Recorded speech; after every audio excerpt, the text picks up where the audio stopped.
Welcome to the NAO Show. That's Marky Mark. Tank Top Mike can't be with us. He's in a galaxy far, far away, defending an uprising and trying to take down an evil tyrant. So he had to put his arms into action for that. So he wasn't able to be with us today, Marky Mark. Tank Top Mike, we need your guns. Exactly. So we have a big week ahead of us and behind us. The playoffs are in full swing. Are you ready for this, Marky Mark? I am ready for this. I'm glad you're ready for this ass whooping I'm about to give you. We're not talking fantasy football right now. What are we talking about, man? Well, on that note, let's get into this. Steele's going to have a ball with that one. All right, man. Let's go down the scores. We're going to start with the Pooh Crew, 135. Orlando City Football Club, 112. This was the second highest score on the week for the Pooh Crew. We'll get to the first highest later on in the show. But Ian had a lot of underachievers, but Aaron may have had more, with Chubb, Hunt, and Evans combining for a paltry 10 points in this one. What are your observations on this one, Sean? Well, I like to see that Buffalo actually figured out how to play football this week and was able to put some points up there for A-Bomb going into the playoff push. But yeah, you can't be having that little of production from your RB1 and RB2. I was actually pretty darn surprised to see that it was so low. 7 total points out of Chubb and Hunt. I'm not sure how many times that's ever happened. So yeah, what an ugly game. I mean, Baltimore did everything they could to lose it. And Cleveland still couldn't get anything going on the ground. Speaking from the Pooh Crew side, what is up with DK Metcalf? He is just god awful. Last year, he was a force to be reckoned with. You could have planned on him getting 15 plus points almost every week. And shoot, if he got 10 points this year, that'd be fantastic. Yeah. Well, I think we know that Wilson's still not 100% because he's definitely not accurate right now. And it's funny, I kind of heard some analysts saying, well, you just gotta throw the ball to him. You just gotta throw it in his direction. He'll come down with it. And I remember I didn't watch a lot of the game because it was kind of ugly and not very interesting. But I remember seeing him try to force it to him a couple of times, and it didn't work out. Even the forces were not nice. They just weren't good passes, and not a good thing going on there right now.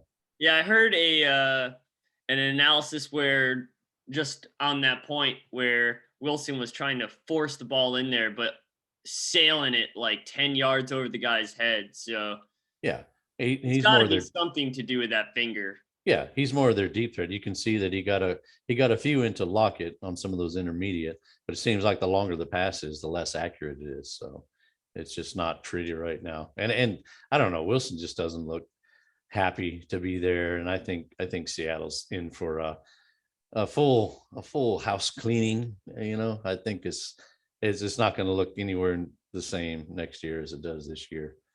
Going back to A-Bomb's side, he just acquired Mike Evans for this week. Yeah. Probably looking down the schedule going, Tyreek Hill is going to be out. I need somebody to put in there. Yeah. But he didn't think Mike Evans is going to give him 3 points this week. Yeah. He paid top dollar for him. That's playing the Bucks this year. Me with Godwin, I've been through that a few times where it's the other guys sometimes, AB being out, you would think helps, but then Gronk coming back in there, Lenny had a day. So Lenny just did it's just one of those times where he wasn't needed. So that's what he ended up with, unfortunately. So that's a shame. It was a good piece to pick up for late in the season, but I know he's expecting more than that. So I think better scores are ahead for A-Bomb moving towards the playoffs and hopefully potentially making it in there. Even with those dismal scores, he did score almost 120 points, which is pretty good. Yeah, yeah, he definitely had some good pieces there, but yeah, not a great time for three of your stars to turn in a 10-point between the three of them. All right, let's move on to the next score. We have the underdogs. I'm gonna call this one out with the decimal points and everything because it was a close one. We had underdogs 115.40, Goofy Chase 112.96 for a difference of 2.44 points.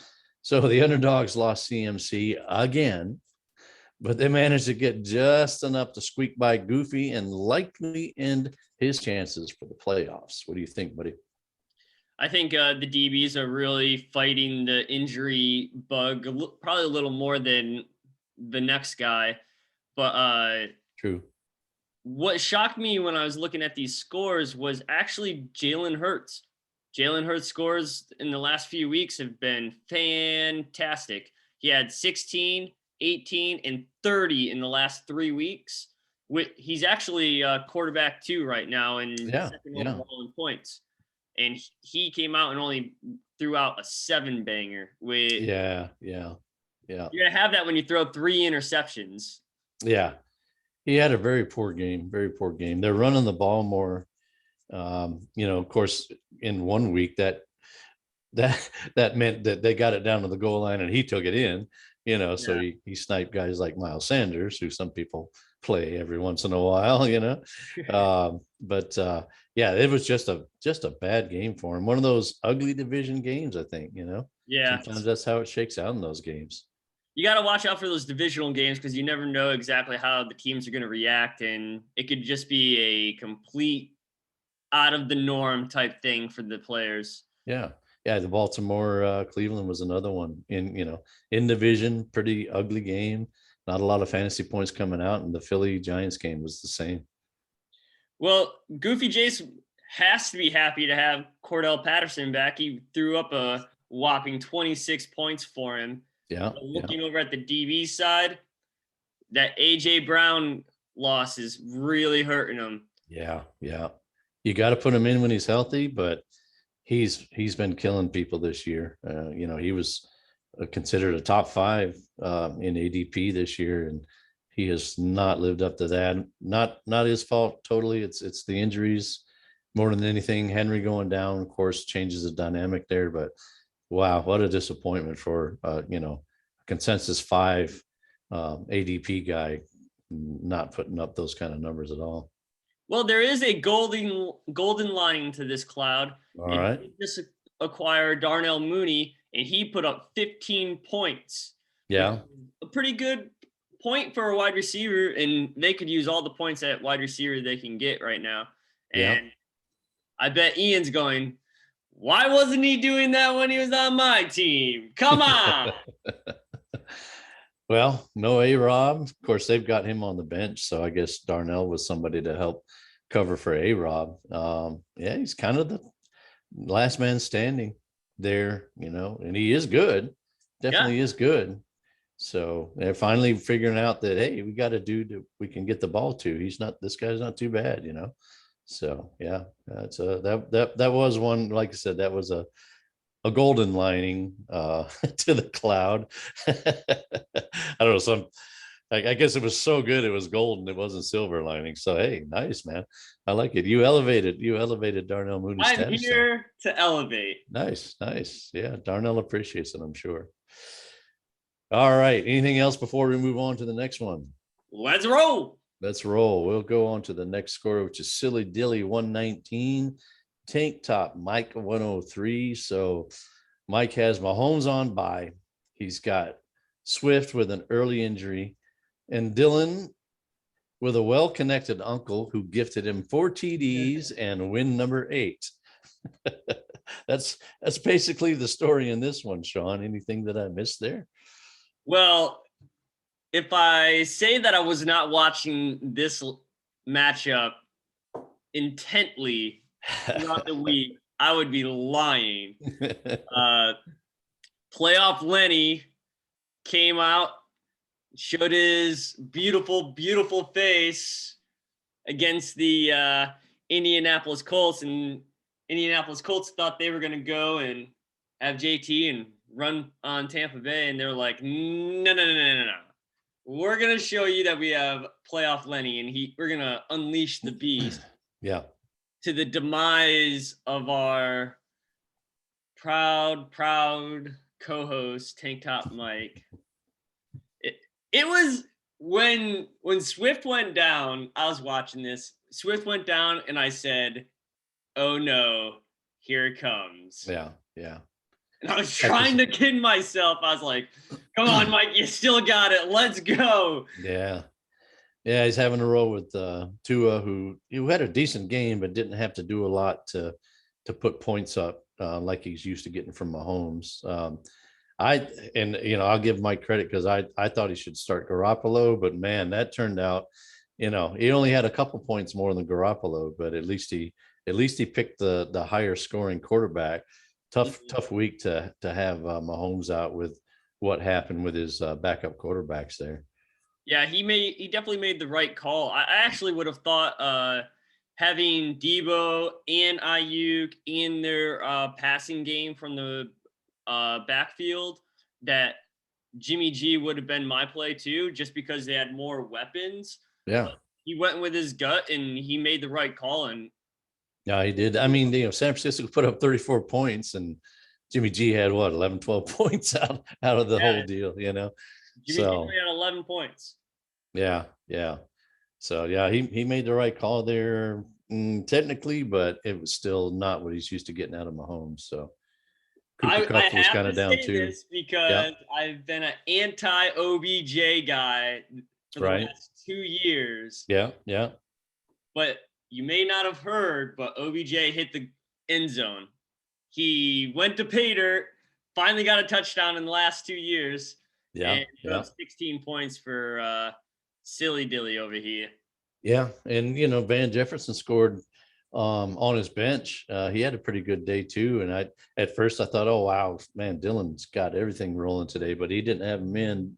But it didn't come back to haunt him. And he had Kendrick Bourne having a big day on his bench, but when you got receiver 24, yeah. But when you got Lenny going off for 40, who cares who's on the bench, man? Whatever. Yeah, I didn't need him.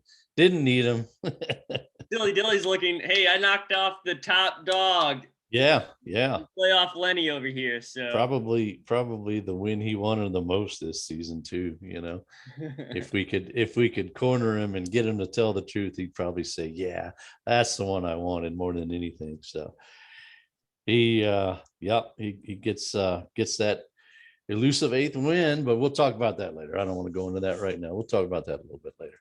Anything else on this one? I think we covered everything pretty well on that matchup. Let's go. Let's move on to the Tough Luck Kid 101, Swamp Dick 85. I'm not proud of this one. I left a lot of much needed points on the bench, and I barely beat Ricky's second stringers. Well, I got to give you kudos there, Primo. Yeah. I got to give you kudos starting your whole backfield on your team. Yeah. I know how you feel about playing Dallas players. You would rather not do it. Yeah. But you made a good call and played both of them, and they're both fantasy valuable. And it's good because your wide receivers didn't show up this week. No. Your tight end played from the freaking locker room. No, he was blocking on all those runs where Debo and Elijah Mitchell were getting all the yards. He was. I don't get points for blocks though. Damn it. He probably made 10 good ones in that game, but I don't get shit out of that. And of course, Elijah Mitchell was on my bench. So add insult to injury. The reason my tight end sucked was because Elijah Mitchell was so good, but he wasn't in my starting lineup because I was a little afraid that his status seemed very unclear and uncertain. And I had another guy in the other dynasty league. He sat him too, and I'm like, I'm with you, bud. I sat there and watched those 25 points go to my bench too. So how happy are you to see Mac Jones turn it on your bench? I never play in the right week, man. I've been I got that odd week, even week thing going on where I'm playing him on the wrong ones, man. Because the times I played him, I think he got like 6 points and 11 points. And the times I sat him, he's been over 20. So yeah, Last just week you killing me. played him, he only had 10 points. Yeah. This week Yeah. you didn't play him, he has 21 points. Well, that was for Ricky because Ricky said he's going to be a bust. So if I had played him against him and he did well, it would have made Ricky look bad. I didn't want to make Ricky look bad. He's having a tough season. He lost Henry. Oh, So, I had to do a little something for Ricky. So, oh, that's real nice of you. Good commissioner right here. I do what I can. I do what I can. So yeah, Ricky, man, poor guy's got the injuries, and you look at his lineup, and like when I said his second stringers, it's definitely not his top guys in there. Gaskin gave him a good day. That worked out all right for him. That's probably one of the few people who played Gaskin and got good points because who knows when to start Gaskin. That's a crapshoot as well. He did very well against me last week. Yeah, yeah. So yeah, that was a bright spot for him, but he's definitely Hollywood Brown coming in kind of dinged up, and that was an ugly game as we talked about earlier, and just not a lot going on for him there. Not a lot of good players to put in his lineup right now. Not proud of that one, unfortunately. It's a very hollow victory. All right, let's move on to the Fresh Prince of El Air, 135.26, which was the high score on the week. FNG 71. So, yep, high score for the week. And as Joe was mixing it up, and Jalen waddled for 137 yards and a TD, and your waiver wire tight end turned top 5 on the season, gave you an easy win. Talk about it, Sean. Man, Bask in I the don't know what glow. to do with all this positivity in the NAO show. What is this? What is this? Is this real life? Well, I gotta say, I'm really happy with Joe Mixon. I paid top dollar for him when he was actually hurt to the DBs, and a lot of people were doubting me. A lot of people were going, I don't know if I would have paid that. But looking back on it, I would have paid it again in a heartbeat. Yeah, yeah. He's been great this season. He's doing what we were thinking he might do last season, but it was a lost season, and everybody kind of thinks he just didn't want to play. Maybe, I don't think he was, and they didn't have any reason to get him back in there. So maybe the best thing that happened for you is that he got that rest, and now he's making a good push for you right here at the right time.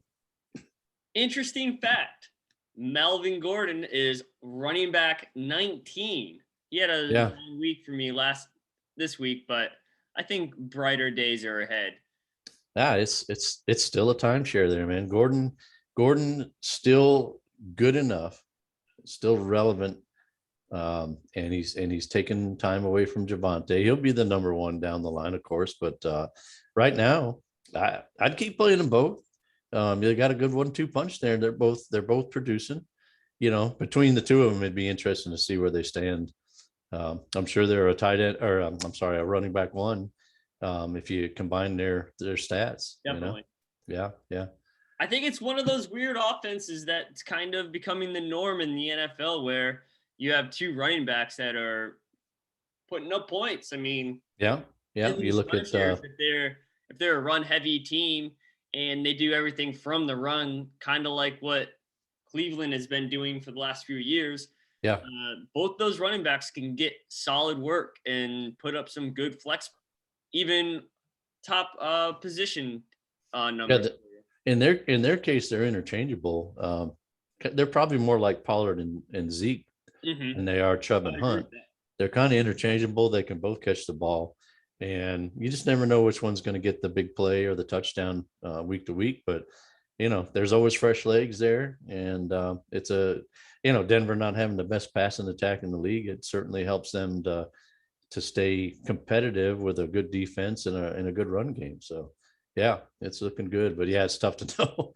I had Javonte again. Javonte was one of the guys on my bench, over 18 points, and he's been frustrating because his best 2 weeks have come on my bench. So there's a tough luck kid for you right there. A little advice for the NAO listeners. Thanks for listening to the show. I'm going to give you some grade A draft advice. Let me tell you. If you want to draft a top end wide receiver, you want to be sixth in the first round. Justin fucking Jefferson last year and Jalen Waddle this year. Enough. Yeah, that was your boy. You went out and traded for some of the other ones. You got a good young wide receiving core there, but that's one that you drafted on your own, and he's looking good. Got a you already had a little bit of chemistry with Tua, but definitely they're putting it together now. And he looks like that's the guy he's looking for when things break down. Because Carolina, good defense coming into the game, decent pass rush, but he kept on making those reads and getting it, checking down to Waddle, and he had 137 yards and a TD in the game, so that was big. Well, I mean, he's getting 7+ targets a game, sometimes even 9+ targets a game. Yeah, it's working out well there. And Tua, give him credit, he's doing all right. I mean, I think I know you're not a big Alabama fan at all, and you kind of called for his bust, but I don't think he's a bust, man. I think he's there. I think he's getting there. I really do. All right, that brings us to the Mr. Miyagi ass waxing of the week, which goes to our good buddy FNG. So yeah, 71 points. Not good at all. I got a little statement from him. He didn't have a lot to say. He's won this a lot. It's kind of, old hat to him. But he says this: Commish, I got this one out of the way so I could say my best for you and take down A-Bomb next week. I love it. That'd be great. I love it. That's my buddy right there. Love that. That's my buddy right there. So he's going to be on his game a little more next week. See if he can take down A-Bomb. So, he had another one. By the way, can we draft yet? No. Sorry. I know your day's coming, but it's not yet, FNG. All right. Well, we're going to move on. Draft picks. Yeah. Sorry. Go ahead. In fact, Goofy Jace has the potential of having 2 of the top 4. Yeah. We'll definitely we'll kind of go over the standings here and talk about that a little bit. But yeah, he's right there in the mix now, where he ended up in the standings. So that's what I was getting ready to say, was we're gonna go through the matchups, but I'm gonna give you everybody's ranking, everybody's standing as we go through it. And I did these kind of in order from top to bottom. So we'll kind of hit standings and matchups at the same time here. Are you ready? Let's go on to the first matchup, which is number 1 Pooh Crew versus number 3 Silly Dilly. So this is another big matchup between top 4 teams. I have it on good authority that they had a sleepover planned until they saw they were playing each other. So sleepover canceled for this week, at least. They're not friends. So Pooh Crew jumped up to the number 1 spot. He's got it by 51.4 points. So same record as Tank Top Mike, but he's number 1 by way of points, 51.4 over him. Talk about this matchup. All right, Marky Mark, get ready for some surprising news. All right. Okay. I don't want anything to happen to you. I'm going to root for Ian. Wow. I know. Wow. They came out. It was tough for me to say. This is a historic moment. This is a historic moment for the NAO show. Sean is rooting for Ian. You heard it right, folks. You heard it right. Oh, man. Yep. Yeah. That I need Silly Dilly to not put his mojo on one of the top teams again and finally live up to what his team is supposed to do. Yeah. Not supposed to beat Mike last week. Yeah. Not supposed to beat Ian. Come on, man. All right. Let's get to the matchups here. It seems like playing Dylan is a pox on your roster. Yes, It's happened to many of us, he is. except you. You beat him twice. You beat him twice. I don't know how you did it, man. You've got something working in your favor for sure. All But those antibiotics that I got pumped with in the oh, military. on to the matchup. Sorry to interrupt you there, but on to So the matchup. JP, he's playing Houston. Top matchup right there. The Pooh Crew lost Cook, but he's got Madison, put him right in. They're playing Detroit. Ah, nice. Very nice. Yep. Very, very nice. The question Houston, I have for you, Marky Mark. Okay. Yeah, let's hear it. Do we sit DK Metcalf? I think I'd be looking for another option, man. I love watching and evaluating players, and that game was pretty unwatchable, man. And it's just sad to see where they fall into when you got Russell Wilson and DK and Lockett, and it's just horrible. They're just it is unwatchable. I couldn't watch it. I definitely would probably, if I had another option, I think I would go to it. I'm not looking at his roster right now, but I don't know that I'd have him in there as an automatic anymore. Yeah, I have him in another league. I sat him. He's just such a disappointment. I think I need him to prove to me that he can be on the team again. You know what I mean? Right. Not his fault. Well, he's got the ability. It's not his fault. It's just not working out this year. looking over on Silly Dilly's side, he does have the Kendrick Bourne. He's having a great year. He could have another possible big day, but they're playing Buffalo, but we don't know which Buffalo we're going to get. So yeah. Oh gosh, that I sure wouldn't want to have Kendrick Bourne in there against Buffalo. So but he's got OBJ and Van Jefferson in against Jacksonville. Yeah. Solid matchups for that. Yeah.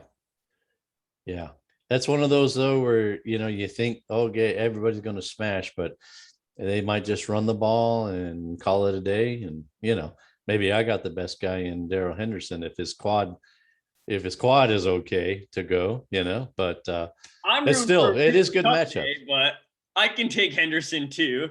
Yeah, no, that's good. That's good matchups though. Those are good matchups. No, not Henderson. No Henderson. I was gonna say, do you know what you're saying right now, sir? Who are you playing this week? Yeah, we'll get to that. We'll get to it. We'll get to that. Yeah, this is an interesting matchup, man. Here we go. Number 1 versus number 3. Everybody fighting for their spots. Let's see what happens there. It's going to be interesting. It's a shame that they had to cancel the sleepover, but they'll probably get together in off season now that they're both up in the playoffs. They'll get together. Sure, there'll be some sort of spooning event afterwards. Yeah. The loser getting the little spoon treatment. You know what I mean? Ian doing some. I'm sure they'll work it out. Ian doing some subliminal messaging about trades, while Dilly sleeps. So should be, it'll come. Look at your belly. Yeah, I'm sure that's going to happen. But he did get running back 2, Damian Harris, out of it. On to the next matchup. Number 22. As we speak, he is a number 22. Late into the season, you're sweating now. You didn't think that Harris was going to do that well, but he's number 22. So don't kick him in while he's down. All right, let's move on to the next matchup. We've got number 2, Tank Top Mike versus number 7, Goofy J. So this week, Goofy Jace took my place for now in the Miyagi Bowl. Tank Top Mike, he needs a win to stay in the hunt for the number 1 seed. Will his BFF Dylan help him out this week? I don't know. Let me just say, riveting, that he's got some pretty good matchups, but there's a couple people in his starting lineup that may or may not play. That's who are we talking about? Okay, Goofy Jace. Okay. Jalen Hurts, he's playing the Jets. if he can't run for 40 yards and pass for 3 touchdowns, all 3 of them being to Devontae Smith, I may or may not have some stock in that. I don't know who the heck he could do it against. If he Yeah. has a bad game this week, like he did last week against who they play? Oh yeah, the freaking Giants. Yeah. Uh, Ah, E maybe E. it's a New York thing. Could be a New York thing. I can just see Goofy Jace in his house, sitting in his chair with all his Eagles crap on, just yelling at Hurts. We're playing the New York Giants. What are we doing? Yeah. Throw Yeah. another interception. Yeah. You would think he'd have a get right game against the Jets. I can't even sit here and say I don't think it'll happen. I'm pretty sure he'll come back strong this week. Hurts is, I don't know. I mean, for real football, he's still finding his way, but for fantasy, he's been awesome, and I think he can put up a day against the Jets. We have a pretty cool matchup. We have AK on Tank Top Mike's team going. Hopefully, he's questionable, but we all think he should come back this week. Yeah. And Goofy Jace has Dallas defense playing. Oh wow! A little dynamic of them playing against each other. Yeah. Dallas is gonna do too bad. I mean, New Orleans doesn't have a wide quarterback or a wide receiver, to be honest with you. They have AK, and everything has to go through AK. So yeah. We'll see. That true. They'd be smart to get the ball in his hands because they don't have a whole lot else going on there.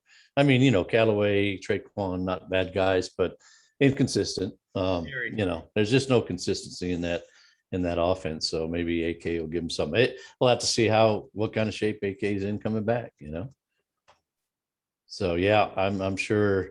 I wouldn't predict that Mike's going to be down at 103 points again. I think he'll be more up around his higher average of, he's been hitting, 135, 140, I think, Yeah, that's off the top of my head. Actually, shade him a couple points and say 125 is that's probably his floor right now. Yeah. That's we hope our buddy Tank Top gets back on the winning track there though, and keep up there with our buddy Ian. So standing wise, if everything goes the way we think, Tank Top Mike will win, Goofy Jace will lose. Goofy Jace will go to 5-8, which will keep him in the bottom 4, and Mike will go to 10-3, which will either give him first or second place. Very, very, very, very strong confidence that they will make it to the playoffs. Yeah. All right, let's move on to our third matchup of the week. That is newly crowned number 4 Fresh Prince of Bel Air going up against a Tough Luck Kid. So congrats, Sean, on making the top 4. I'm sorry it'll be such a short sorry it'll be such a short stay.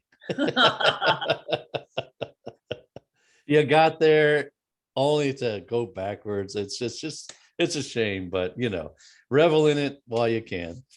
I'm not gonna lie, about 4 weeks ago, I was doing the math, I was doing the lineups like I normally do. If you don't know yet, but every week I set my lineups for the whole year moving out with the guys. I knew that. I'm sure not a lot of the listeners do, but I knew that.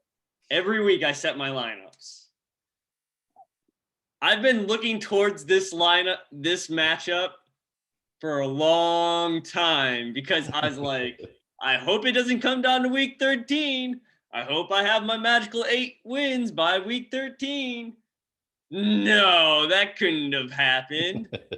And then our projections are crazy close, 2-point difference. Yeah. You're getting Kyler Murray back probably.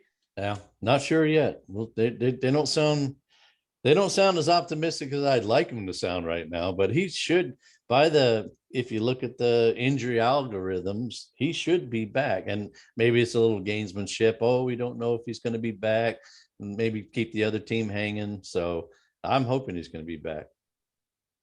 I 'Cause it's do been have one olive leaf of sportsmanship or branch maybe, or branch which of, has leaves on it. So we'll give you yeah. half credit there. You may not want to play Tony Pollard in the flex. He plays on Thursday night. If you're gonna play him, you gotta play him in the RB spot. Yeah, no, it's Just so you yeah. know. It's been a busy couple of days for the tough luck kid here, but I know that and have plans to make the changes. The one I'm worried about is Henderson right now. Mhm. Daryl Henderson. The injury sites that I trust said that they would list him as doubtful. Today they said he missed practice, but they expect him to play. It's just really up in the air, and it changes my projections a lot because he's been doing really well this year. I had to give him credit. He's been in there more than I thought he would be. When I traded for him, I had, of course, I was trying to get I thought I was getting my handcuff, and it ends up he's the top guy now. I didn't think he would play a full season, which he hasn't, but he's played more than I thought he would. I thought I have to say he's definitely, I think he's stepped it up a bit this year with the toughness, but he's got a quad injury going on, and it's really up in the air. So that changes things a lot for me. And again, Jacksonville, I mean, I'm loving that. I see that green JAX, and I'm like, yes, sir, give me some of that, But I don't know if I'm going to get some of that, man. So that's a big one for me. But yeah, we'll have to see what I have to put in there. A couple of Because like I matchups. said, huh? Okay. No, I was just gonna say, because as we talked about before, if I put Javante in there, is it Javante's, gets more touches and more of the good touches and touchdowns and everything else, or is it Javante, 18 touches, but he gets, 85 yards and no touchdowns? So A couple matchups I'm looking at is Jalen Waddle. He's going up against the New York Giants. And then I got Goddard in, which is kind of a play for me right now. I got to figure out if I want to play Schultz Thursday night. who does Philly have? Philly's playing the Jets. That's why I have him in there right now. Yeah, The that's matchup. probably And I probably have Devontae Smith playing the Jets. I have some pretty good matchups going into this week, which is a godsend because yeah. I'm gonna need some people to overperform and some of these wide receivers to break out this week. Yeah, as you know, maybe not everybody else does. I usually set my lineup on Monday while the games are still going on. I'm looking on Monday to set my lineup for the next week and see what I'm looking like. And yeah, when I started looking down through at my matchup, it was like, ooh, not the nicest. I don't like the color scheme so much, I'm not seeing a lot of green. I mean, I want to be in that festive Christmas mood, So I'm getting the red, but I'm not getting the green, man. You got to have some green to go in there with that red.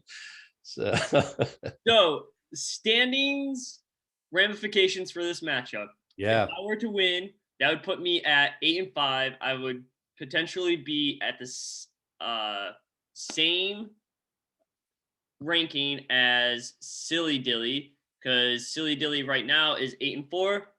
We're saying that he's probably going to lose to Ian. 8 and Tough 5 matchup. tied. I would have the tiebreaker with score. Yeah. You need to win and for half of us to lose and for you to potentially get into the top 4. Yeah.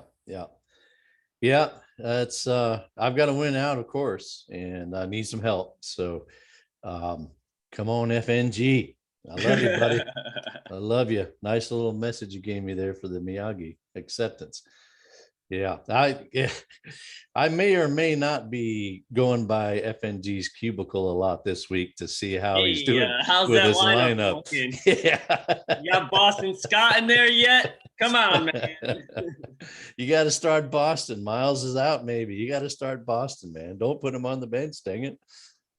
All right. Well, Let's move on to our next matchup. So we have number 5 in the standings, Orlando City Football Club, going up against the aforementioned number 10, the FNG. So A-Bomb's got to feel like he won the lottery drawing FNG this week. But he's got Chubb, he's got Hunt, he's got Devontae Adams on bye. Kind of takes the shine off of facing number 10 FNG when you see that. What do you think?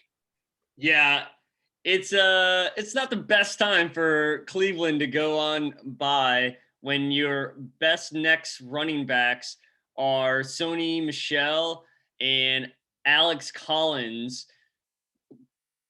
Like, yeah, crickets. yeah, exactly. Adams Yeah, on bye week, but he's got Hill to put right in there, so that's taken care of. He's gonna yeah. hope that it's Evans' day against Atlanta, and that Tom Brady goes there and just freaking wrecks house, which I hope he does, because go Bucks. It seems like on the Evans, it seems like the typical day where Evans can get a couple of touchdowns easily.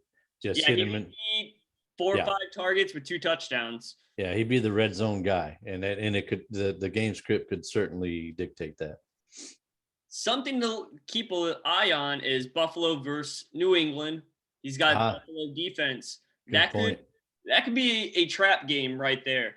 So, and on the other side, The New England. he's got New England's defense against Yeah, Buffalo. that's So interesting. I love it. very, very cool dynamic there, because we all know that A-Bomb is heavily invested into Buffalo right now. What? Just because he's got Cole Beasley and Dawson Knox and Josh Allen, how does that make him heavily invested in Buffalo? I said it 3 times for a reason. And dude, he And the defense. Yeah, and the defense. There you go. And he flexed in Dawson last week, who got him 16 points, which would have been such a great move if he'd have won that matchup, man. You know, he played Andrews in the tight end spot. He flexed in Dawson Knox, who got 16 points. That was a good one, man. But and everybody's going, what is he doing? yeah, what is he doing? Oh, hey, nice. Yeah. Oh, yeah. So, standings, ramifications of this matchup. Orlando City, if and when they get the win, they'll go to 7-6. If I lose to the tough luck kid, I will stay at I will go to 7-6 also. And A-Bomb will have the tiebreaker with points and knock me out.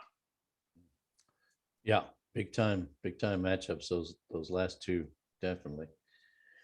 Come on, FNG. No. Commissioner needs new shoes. Come on. All right. Let's move on to our last matchup, which is the underdogs, number 8 underdogs versus the number 9 Swamp Dick. So Ricky may be a permanent cellar dweller with what he's got going on, but the douche canoes. That's rough. Come on. Yeah, well, like just being realistic, I think Ricky would tell you the same. I ain't saying anything you don't know, but the douche canoes may have a chance to jump up to the Who Cares Bowl. I love that you called them the douche canoes. I have not called them that in a long second. Yeah. I'm the only one who gives them a break and calls them the underdogs, but one time I got to call them the douche canoes. Obviously, these 3 owners in Tennessee see each other all the time, I bet. Probably text each other all the time. Just because these 2 teams are on the bottom half of the league, they're not going to lay down. They're going to put out their best team for bragging rights. Because why not? This is the NAO. We don't lay down for anybody. Yeah, no, they'll definitely want to do a little bit of trash talking this week. But now, like I said, Ricky's got a lot of guys in there that he didn't expect to be playing this time of the year. And the underdogs, they still have a pretty decent lineup. They did lose CMC, but they got Chuba Hubbard to pop right on in there. And maybe if Brown is out, It helps them just so they don't, if AJ Brown plays, you got to put him in there. But every time they have played him, it seems like he's coming out with injuries. So I'd almost be relieved to say, hell, let me start somebody else finally. Keep an eye on Hollywood Brown. If Lamar Jackson comes out slinging it like he normally does, Pittsburgh is a shell of their old defenses. Well, yeah, they lost Minka Fitzpatrick, Watt's been dinged up. They got 2 or 3 guys out right now. Yeah. They are just god awful, both sides of the football right now. Yeah, yeah. Higgins killed him last week, which broke my heart. We won't speak of that. Yeah, yeah. We were flipping back and forth to that game this weekend, Sean, and yeah, I mean Higgins looked good. Got to give him credit, but it was definitely killing me, man, to see it go to him, not to my boy. But they threw all over him. They just threw all over him. They're like nothing to it, Joe Mixon ran all over him. Yeah, yeah. No, they're definitely hurting. Pittsburgh is kind of limping into playoff. Yeah, no, there's no playoffs for them, I don't think. Yeah, into the playoffs. They're limping into the playoff stretch, and it's like the dude that said playoffs. It's just not playoffs. Talk to me about playoffs. Yeah. Well, yep. That's our show. That is our show. Hopefully, Take That Mike will help the uprising and come back next week and sling those guns around for us. If you have not seen a show, rewind, get all the tidbits that Marky Mark and I gave you, and remember, Ian, you suck.